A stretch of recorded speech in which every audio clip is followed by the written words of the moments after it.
Hey Frank, obviously, the starting lineup worked really well yesterday. I was wondering if going into that game, even though you guys had a lot of confidence in the starting group, that was there a sense that it really had to work for game two, or else you might have to make a change? No, it's a group I believe in. It hasn't had a lot of time to build a cohesiveness, but the only way to get there is for them to play together. So I didn't really have that concern.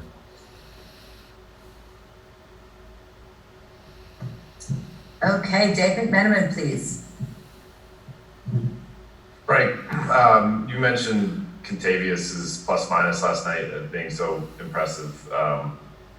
But obviously, we know he can shoot, and that's a part of what he does. What did you make of? I think it was over 4. Upon film, did you see shots that could have been there for him? Do you see more opportunities for him as the series progresses? Yeah, I mean, it depends how well we move the ball, and if he gets shots in the rhythm of the offense, they're the ones we want him to take and make. We do not want him to force, but obviously remain confident, which he does. Some opportunities or some nights he's gonna have a lot more opportunities, and some nights he's not. So his primary role is to defend and to run the floor, and provide that spacing when double teams come. And some nights there's gonna be a lot of shots, some nights there's not. But we just want him to remain confident, which he does.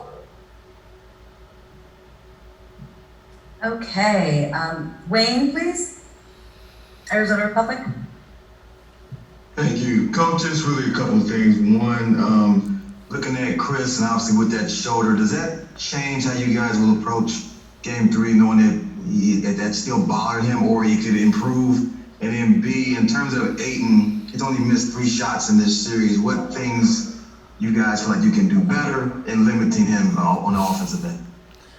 Yeah, 2 good questions. In terms of Chris, we don't really change anything. We always expect their best. If he's on the floor, he's one of the best competitors in this league, and we expect him to be at full strength and to do everything he can normally do. So we're not really changing anything with how we're playing him.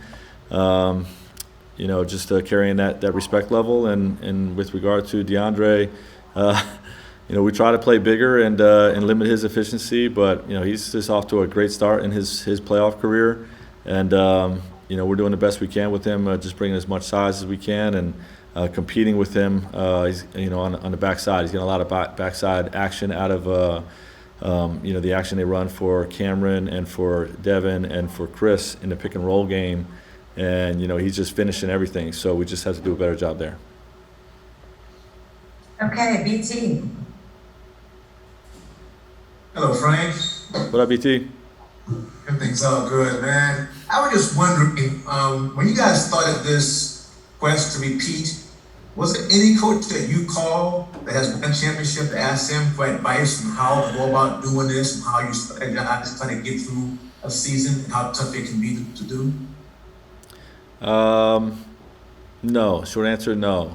We just talked to, we got a lot of experience in our locker room, the guys that have repeated. And, I remember, for me personally, just being a part of the collegiate championship in '96 and what that second year was like. And obviously I've had a lot of assistant coaches that have won championships along the way, as assistant coaches that, we draw on their experience as well. But we have a lot within our group, both on the coaching staff and in the locker room, of that type of experience. And we drew more heavily on that. Okay, Jovan, please. Hey Frank, 2-part question on the shooting. One, feels like you guys have gotten some pretty good shots and just not shot the ball well. Is there any level of concern with the shooting and just missing so many open shots? And then 2, how do you kind of handle that as a coach with obviously, the stakes being so high?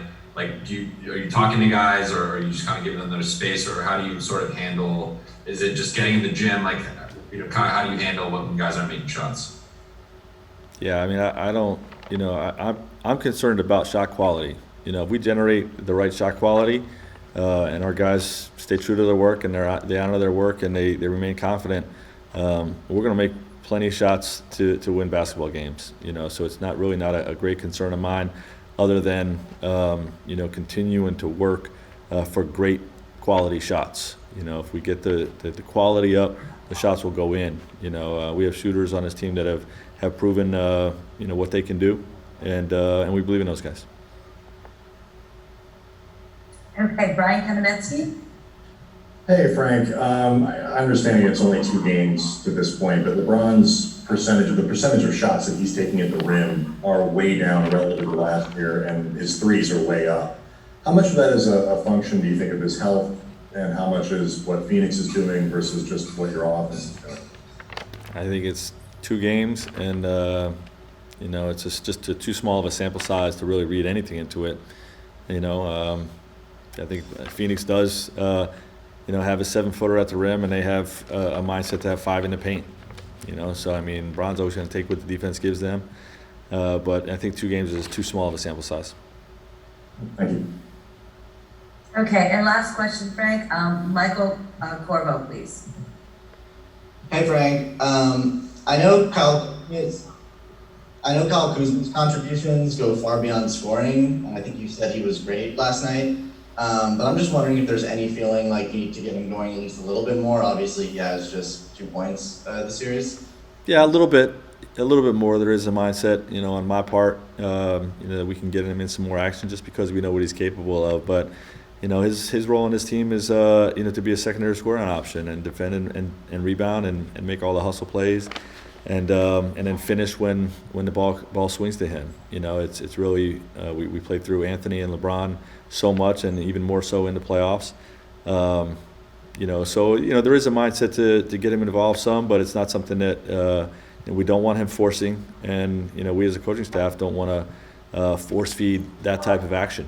There's going to be some games where he's heavily involved and some games where he's not. But if he defends and rebounds, he's helping us win. And he had a great performance the other night without scoring a bunch of points. Just doing all those intangible things that we talked about.